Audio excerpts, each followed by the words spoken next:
maalummaa nama sanii arguu dandeetti. Walitti dhiyaachuu dhabuu kennatu akka argeef akka taaneef akka taanu nu dhogge. Akkaataa hunda. Osoo nu akkaataa walitti dhiyaannee rakkoo walii qoodamnee dhukkubi kan kee maalidha? Hitleriin mootummaa biyya Jarmanii isa Hitler nama baay'ee gubee balleesse sanni beeytanii. Badoomaa yakkama. Shayxana isa taasise ilma namaati. Isin hagalu. Bineensa si nyaatu namni bineensa akka si nyaatu godhu ilma namaati. Yoo ati akka inni si nyaanne isa tolchitee qabde si nyaatu. Yeroo kana keessatti dubartootas dhiirotas ta'ee ufumaa wal balleessine malee uumamaan rabbiin kan nu balleessee miti. Hunda namaatu kabajee nu kaahe. Kiiloo kenna nu mazzanee nu kaahe rahmaan. Garuu ilmi namaa walirraa fagaachuu fi jechoota hin taane walirratti darbachuun wal bineensisiise. Mucayyoo tokkotu jira. Ani neerumu isii jettutu jiraatuu danda'a. Oggootti dhiyaatu. Maalidha sababni ati neerumneef jette oggootti gaafatte mataan isiin sii dabarsitu dishineerii kana taraa yaa obboleessa kiyya. Onni isiin sitti dubbattu. Keessi kan keessi booraa. Gurbaa tokko si baafuu fuune jettee oggootti dhiyaattee gaafattu sandaran sitti himuu danda'a. Rakkoon teenna sii tana. Waliif dhukkubsatuu nu barbaachisa. Yeroo kana keessatti namni waliif dhukkubsatu nu hifnu qofa.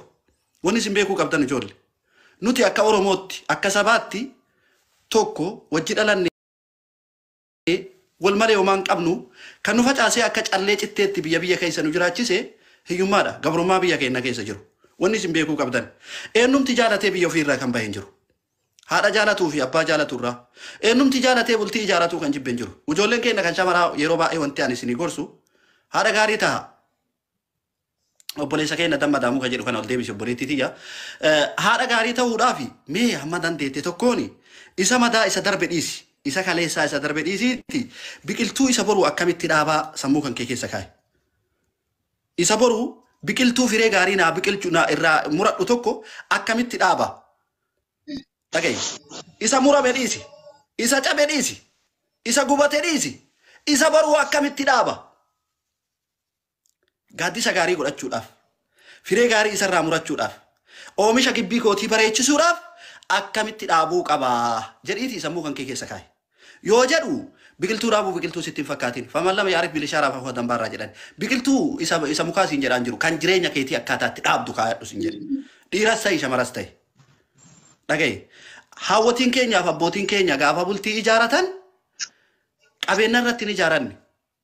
Barnootas kanaatiif akka dhaqabnu kanarratti.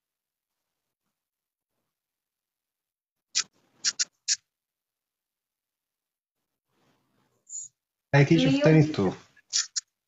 Maayikiin keessanii jiru taatu. Dammadamoo maayikii qabadhu. بالبلميت أستاذ ميوتي افتح ميوت هذا ما في الصوت ما في يجي هذا مقفل هذا صوت ما في والله ما في أستاذ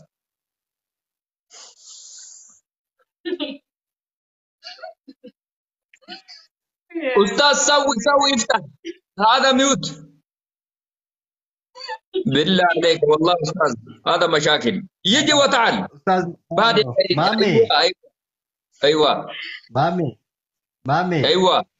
أيوة Maal jedhee maraatu tokkotu gimbiittidha.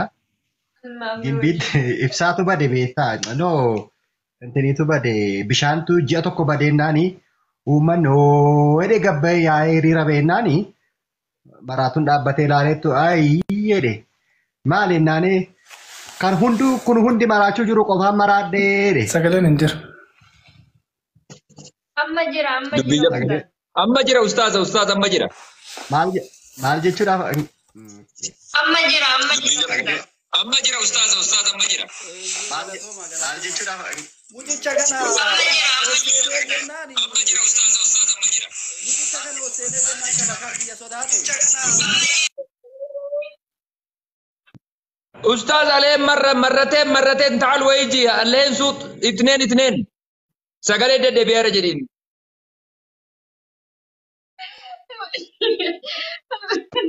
maatiin jedhee कोई में मामले को नहीं कर रहा कोई में सगाले मकरानो अगर सी सारा उस्ताद ने दे भी आनो कमराती क्या जता नु यू मरा जा रहा online Ifama shabakaadha. Shabaka dide wallahi Muhammad Al Jazeera kana dubbisee silaa waa gaafadha jedheeti. अतिले गांधी को sila waqafat ajaleti. Atille gaafimo. اسمع Ustaz Qasim. لبيك Ustaz Qasim. لبيك وبي هذا نفر كيف معلوم عربي هو موجود من بلد اليوكي صح؟ من بلد اليوكي نفرات دي قال باي ذا واي اوكي يس انت كلمت كلام حقيقي هذا الولد بعد خرج من بطن امه على طول ماشى السود العربيه صغيره يعني ما كان كبير يعني والله استاذ ربي قدتنا كسبي ديرتو كران دندو عربي فزي ديرتو كران دندو استاذ معلش والله عليك ما ما نزير دوغا دي تيم عربي فا ناوني مرتم غافاي مرتم بيتا عربي بيت جولي جتنا عرب سني بيت سيت هاي لا كذا سرت اكي مجو ما لي فلان واني برغارو ان قران مره برد جولي ما جو سكر هاسور افان عربا برد الحمد لله عرب ابات يا ربي فيا كنو ما شاء الله dhugaa dubbachuu fi obboleewwan keenya jechuudha keessattuu an dhugaa dubbachuuf madrasaa durii kana beektee akka carraa ta'e biyyattillee carraa barnoota madrasaa kanan arganne gara Finfinnee kanatti ijoollummaan kan dhufee jedhee achitti immoo jechuudha umrii kiyya waggaa 10tti jechuudha quraana juuzii 30 kana jechuudha kanuma akkanaan jechuudha hifziidhaan osoo hin ta'in jechuudha kanuma qara'an jechuudha isa xumureetan dhiisee barnoota akaadaamii kanatti hin deebi'e sambuuda hangas mara jechuudha gara ilmii kanatti hin deebine malee ijoolleen keenya dhugaa dubbachuuf kan naannoo islaamnitti baay'eetutti dhalatanii guddatan arabiiffa kana jechuudha amma dhaloon nama jiran kun fa'i keessattuu nu amman qaanfa nama ergasii namni biyya alaatii dhufee jedhe kun arabiiffa kanaan ijoolleen keenya biyya arabaatii yeroo dhufte jette yaanii maalii jettee harakaata gooti miti biyya arabaatii dhufte jedhee akka namni adda baafatutti jechuudha ijoollee isin biyya keessaa kun arabiiffaan sitti makmaakti beektee dhugaa rabbii dubbachuuf hedduu smartiidha jechuudha afaan rakkoo waan qabu miti amantaa irratti waan jiru waan ta'eef arabiiffi hangas maraan ulfaatu ijoollee keenya musliimaatti jechuu barbaade. Ani dhugaa dubbachuudhaaf gaafa biyya jiru sagantaan takka sagantaan magaalaa Shaashamannee irratti qophoofteeti sagantaa sana afaan arabiitiin qophaa'e ani jechaadha gaafa biyya jiru osoo biyya irraan baane ani dhaladhee gaafa hoggaa torbaa rabbi rahmata haa godhuu fi gama quraanaa seene dhaladhee gaafa hoggaa torbaa nama tokko Haji Muhammad jedhama biyya Sumaalee irraa erga dhufanii jedhanii ijoollee kennaa jedhaniiti ani mucaa xiqqishaadha nama guuranii gandarra deemanii kennama san keessa rabbina oolchee ila hadhaatti alhamdulillahi rabbil alamin keessaan gallee afaan arabii gaafa biyya Suudaan dhufe faarfeektiin barayan madrasaadhaan dhufe sanis gaafa dhufu madrasaadhaan dhufe achi booda gama biyya kanaatti as imalee alhamdulillah hammadhaatti garani rabbii kiyya haa ga'u ittuma jira rabbiin irraan fuudhini wanti tokko inni jiru barnoota irratti an afaan arabaa baruu qaba afaan amaariffaa baruu qaba an afaan oromoon beeku an akkasin ta'u jedhu never wanni akkas jedhu jiru wanni tokko ani guddadhe ammaan booda barnoota san galmaan gahuun barnoota akkasitti barachuun qabuun jedhin ilma namaa kana geegabaayitii kenneefii jira rabbiin ni moor geegabaayitii isa jedhamu sammuu ilma namaa kana keessa jira sooftarri telefoonaa kun yoggoo laalteetiitiin jettu sammuu ilma namaa kanarraa uumame sooftarri telefoona keetii uumamni isaa sammuu ilma namaa kanarraa uumame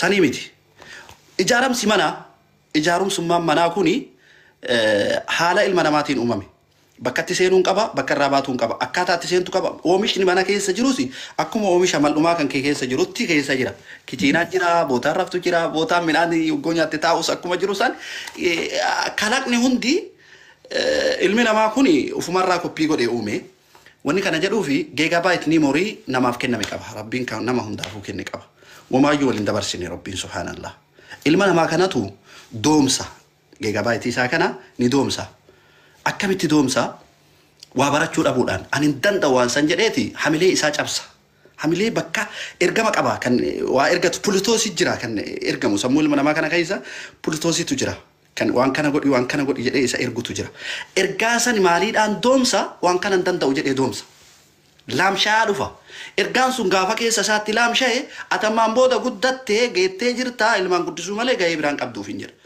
sakuriitiitti godhee hin cufa geegaba onnaa isaa kana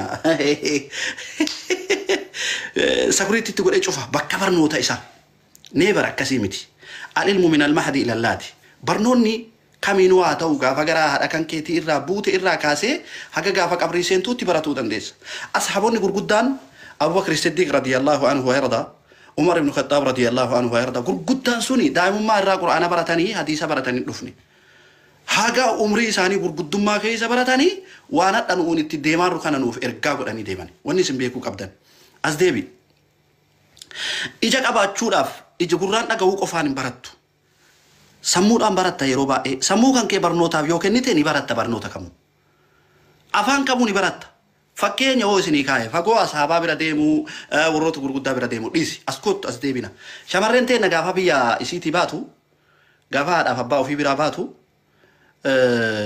labbee ka'ettee awwaachuu hin dandeettu afaan arabiitiin nan sobee mee kennaa afaan arabaa dubbachuu dandeessaa gaafa deemtote hin dandeettu har'a ijoollee nuti afaan arabii dubbisuu dandeenyu barreessuu dandeenyu caalaa nuti dubbannutu jira okay xayyib 2016 keessa haalota fokkataa tokkotu deemaa ture Facebook kanarra 2016 akkasitti deemaa tureeti addadumas dhufuuni 2019 fi 18 keessa sagantaan tokko baname sagantaan baname sagantaa gama zuubitiin barachuu fi barsiisuutu baname ijoolleen keenya akka gaafsan sagantaa san keessa rabbiin isaanii laafisee gara guruppii diinal islaamitti makaman hadda warra quraana buusantu jiran aniif jedhanii daa'imummaa ofiitiin hin baranne har'a kayoon uyyuu qaraanu makaarija quraanaa isaan nu caala danxanii qara'an dandeettii isaaniif kenname eenyumtuu guyyaa keessa barnoota waliin ka dhalate hin jiru eenyumtuu gaafa dhaladhe irraa barnoota baradhee galma gaha kan jedhu hin jiru uf qopheessi waa barachuudhaaf uf boci uf qarratsi uf kaayi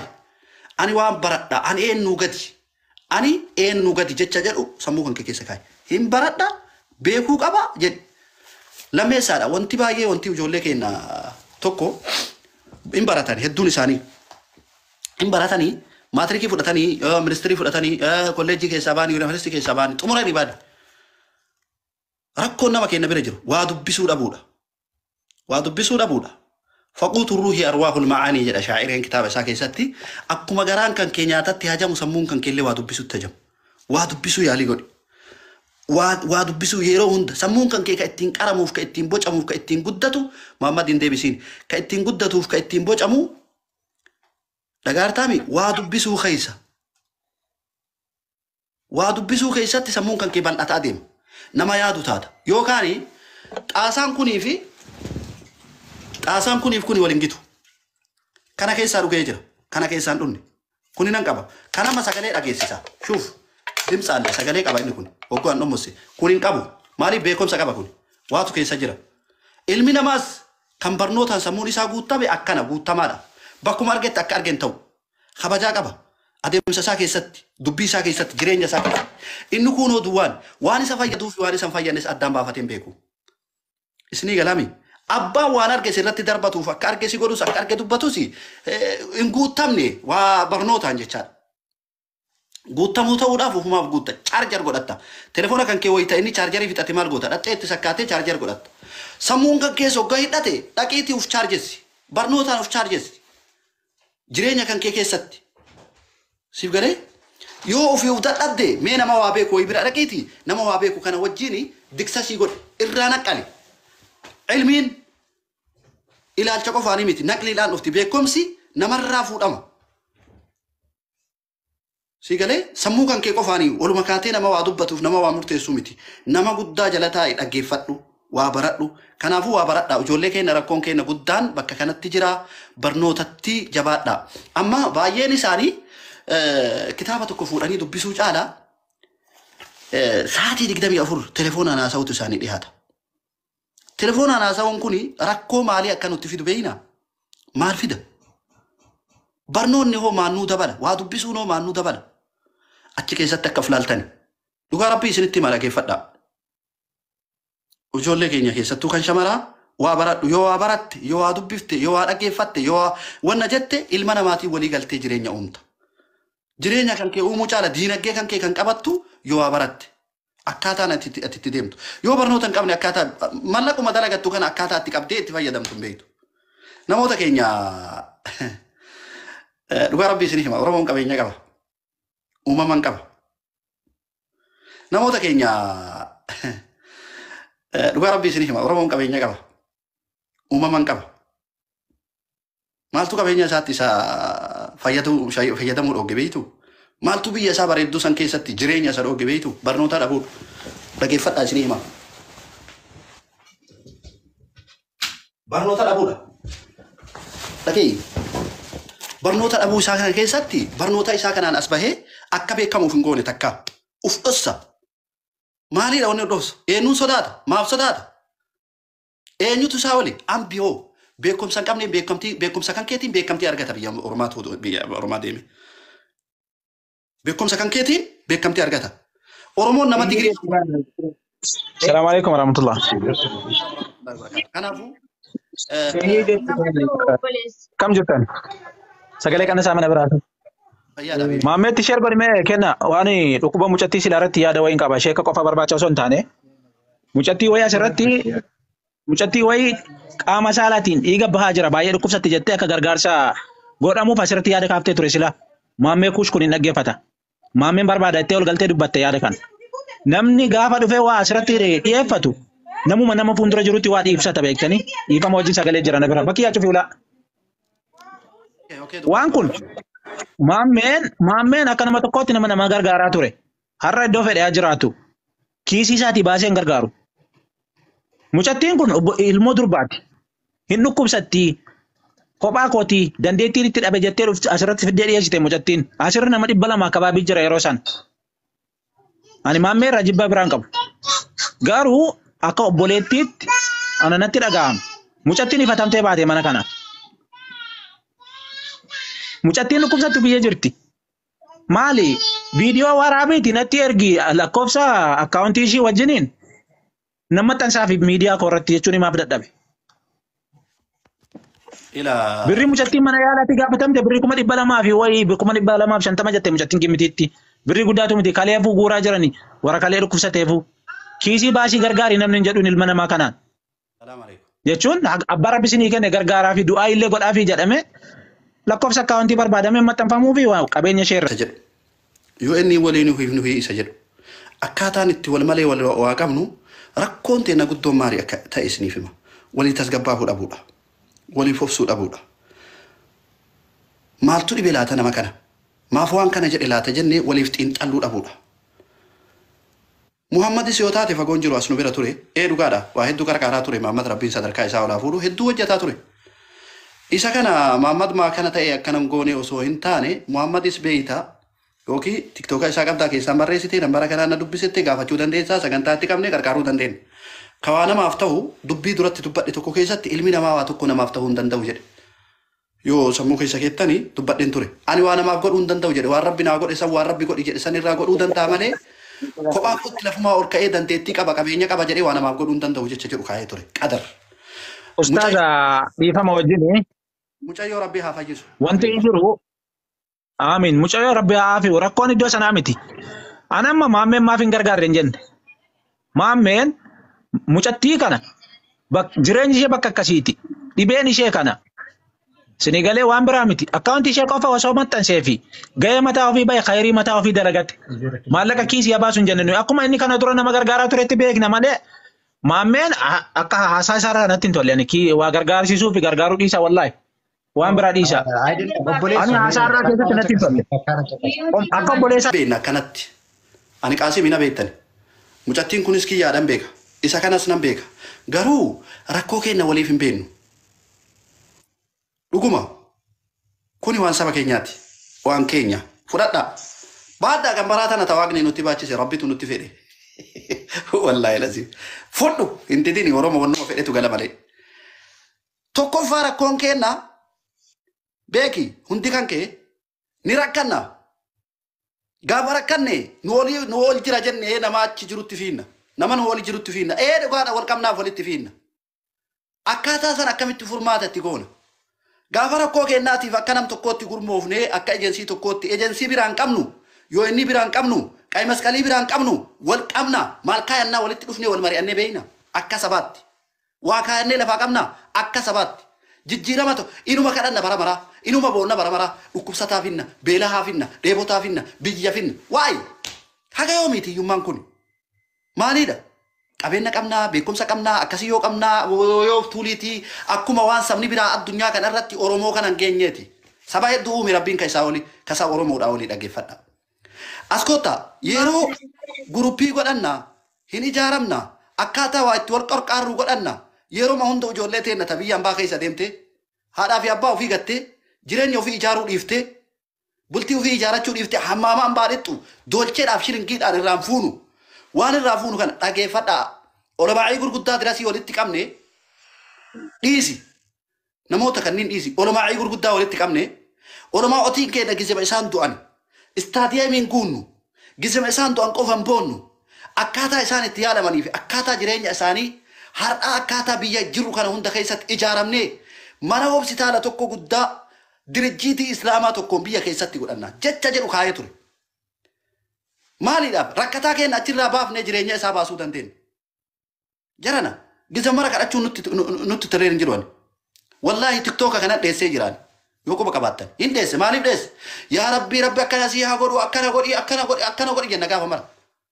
Kofandii tokko qopheeffannee karakkataan keenya achirraa itti yaalamu kabeelaan keenya achirraa beelaan itti bahu ka yeroo hundaa abbaa waan barbaade birrii shan irratti haa galchu adada ja'aatiin adada hoggaatiin haa galchu baraan haa galchu. Kofandii kana karakkina kanaati jennee abbaa rabbi laaffisee fi akaawuntiin isaa banamee maxxanfamee kaa'amee achirratti galamee achirraa rakkataan tokko fuudhamee kan itti yaalamu tokko godhachuu qabna. Isa jedhu kaayyoo kanarratti yeroo hedduu haasaas turre eessa fuudhamaa namni dubbatu hin jiru gaafa dura jenna kennaa afaan xuuxachuu fi kadhachuun waan nu bira ture kun. Wantoota akkasiisani wallaahi waa isin himaa dhaggeeffadha. Ijoolleen shamaraata biyya arabaa keessa teettanii kuma 10 kuma 20 kuma 50 kuma 100 kuma 200 kennitan hin kennina. Hin kennina ammaan booda. Wayita ijaaramni tokko kan dhaabbarus maqaa keessan qabu kan maqaa keessan kan addunyaa fi akiraallee faayidaa isinii qabu tokko ijaarame gatii isin kafalchiisu kafalaa waan san keessatti jireenya godha. Gatii isin kafalchiisu. Kuma 100 si gaafate kuma 100 sayyoo dandeette hoggaadhaan xumuri hoggaa lamaan xumuri galchi. Kumni 100 nama 100 irraa kumni 100 walitti bu'ee jedhe dirjiitii guddaa ijaaruu dandeenya biyya keenya keessatti rakkataa ijaaruu dandeenya ammaa fi waa'ee dhimma mucattii amma nutti dubbatanii rabbiin haa kennuu fi akkaataa ta'e warra qarqaarru Muhammad Aljaziiraa hin dubbifna haa maxxanfamu qarqaaramtu maaliif jennaani yeroo kana rakkoo keessa jirti kana godhuun qabnu jecha jedhu keessan qabnu isa fuunduraa jedhe malee wanni isin naa qabattanii deemuu dandeettan isa fuunduraatii jedhe malee isin kenniif rabbii kiyya hoosituu nama fayyisa dhaggeeffadhaa yaa obboleeyyan kiyya doktorri namaa waa takka harkaan qabu doktorri